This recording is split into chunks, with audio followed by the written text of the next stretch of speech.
Sup Shredders, my name is Logan aka Spiderhands and welcome to an SB Reviews where today we have ourselves a track from an act named KESSELHAUT titled We Call It Magic, Mr.Luckyloop remix, Miss KESSELHAUT. I'm not KESSELHAUT, right? And if we switch over to here, we have ourselves a track on the screen on our Luga, a video platform here. We're going to be listening through this track from start to finish. We're going to hear what we think. As I understand it, these guys do like translations between different languages for videos and stuff like that as well, which is kind of cool. So yeah, let's go. Let's do it. We call the magic. As an AI video, yeah. We call the magic.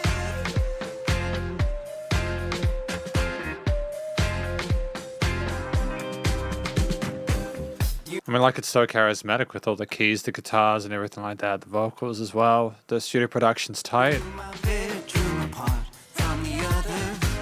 When my world's cut down to king with other words. When father left, you seized the fire of my mother. We call it magic. We call it magic.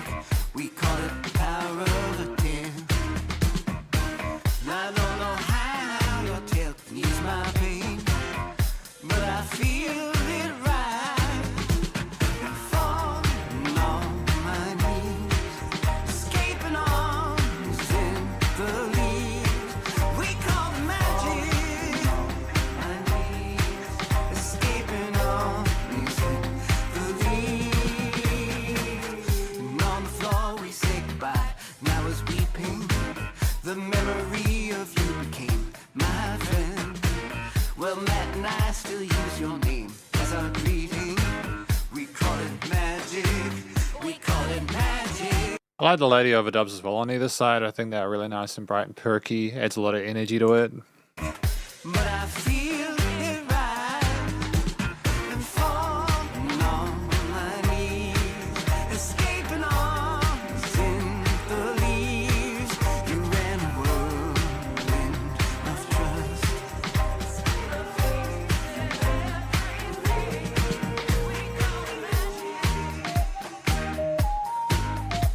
Synth?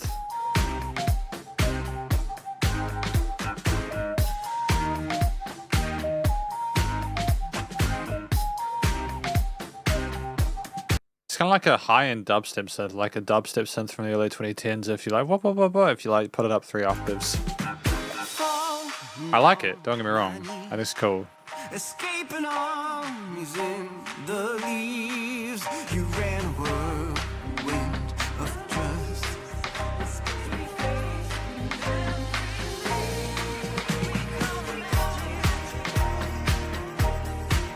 And your name was love from the day you looked at us.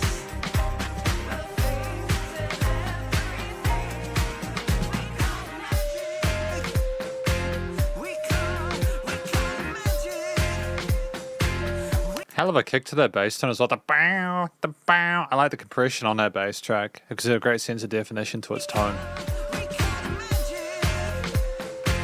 We call magic.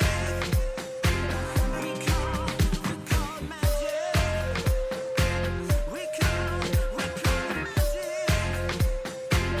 We call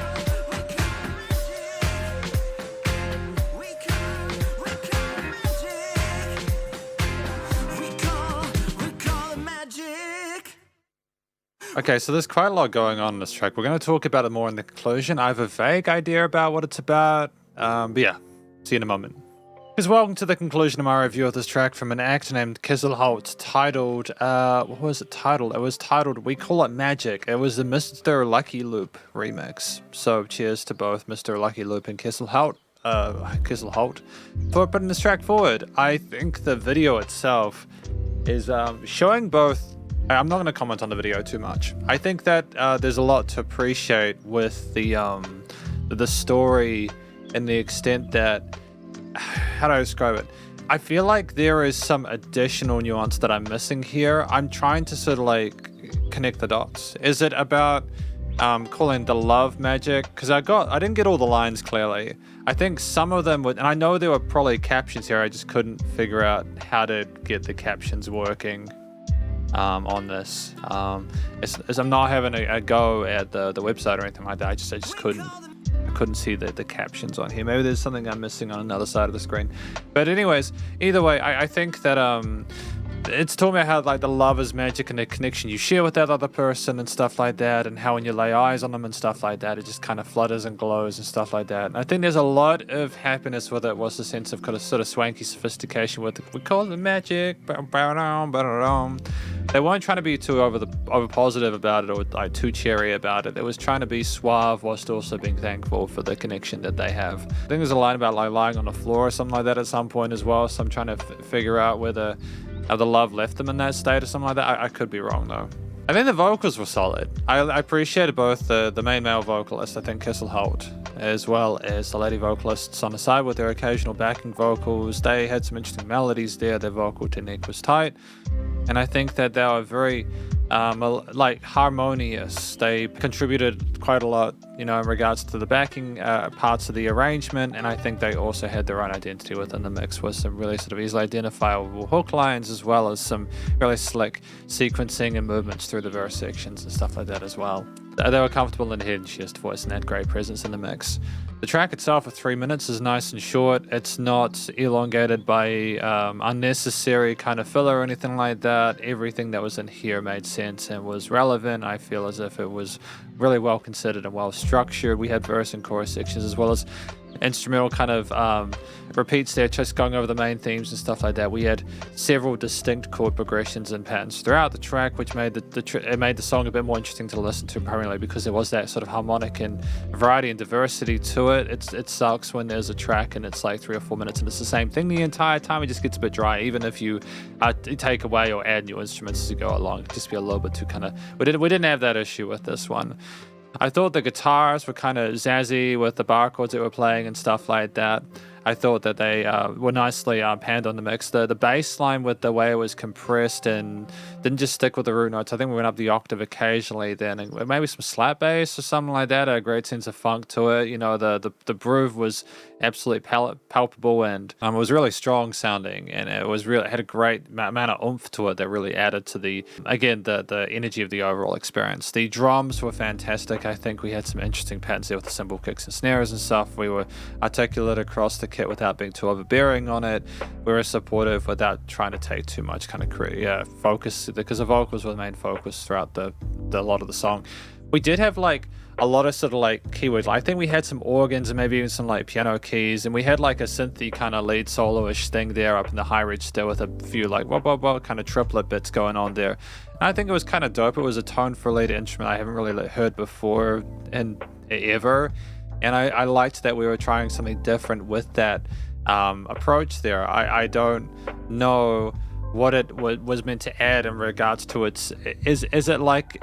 I'm not sure what it was trying to embody, but I appreciate the tone and texture of it, and I think that the relative minimalism of the way it was played in regards to the technicality of it allowed for the rest of the elements of the mix to shine through in addition. We showed a great understanding of rhythm in here. We had some interesting chord progressions and passages here with some bluesy elements, as well as the traditional sort of natural majors and minors there. We had unconventional progressions in the sense that there was like kind of a bit of a turn when we went back to the da-da-da-da-dun, whether that was the chorus or it was the verse, I'm not quite sure, but either way, there was edge to some of those parts, but they just transferred so smoothly. It was really well played. The performance was tight. The chemistry was evident, and I don't really think there was a note out of place, if I'm honest. I mean, that just as a final comment there. I mean, the theme overall, you got a lot of what the track was from the we call it magic part that was repeated, whether it was the sides and mains or the main vocals, all over scattered throughout the mix there. It was really trying to get the song stuck in your head, so I think that was effective, but the funkiness of it with the slap bass there, the chord note grooves on the drums there, the guitars and the keys and the synths and how it came together, and kind of a sense of relative positivity to it, where it was upbeat and cheery and it made you kind of want to dance and stuff like that. And I think that's a great sort of vibe for this. I think if you're going to do a remix, you can approach it like that. Makes total sense. So I think, there were any hard sort of rough textures or anything like that. We weren't trying to be off-putting any bits there. It was meant to be accessible, but it was also fun. So shout out to the team involved with this. It was great. The studio recording, mixing, and mastering was tight. I think that the vocals, as well as the bass guitar, drums, keys, synths, etc., were really well and nice and present in the mix, both in the stereo field and in the frequency spectrum. There were no weird resonant frequencies, and the music surrounded you in the headphones, as I assume it would in the speakers. There was dynamic range to this, not a huge amount, but I think we were going for a tight, consistent, perceived loudness the entire time, as per like a kind of a dance track, something like this. Even if there were changes in the double time and half time and stuff like that, it was meant to keep you sort of like moving along. So that was cool, and it was nice and loud without pumping, so the bus compression and limiting was handled. I mean, effectively, this is my review of this track from an act named KESSELHAUT, and Mr.Luckyloop, titled We Call It Magic, and this remix, and hopefully you enjoyed it. If you did, please go check out their various social medias and their website and Luga page, and stay cool and stay safe, and please remember to support your local musicians and artists at this point in time as they need the help more than ever with all the crazy stuff going on in the world, and I'll catch you in the next review. Spiderhands out.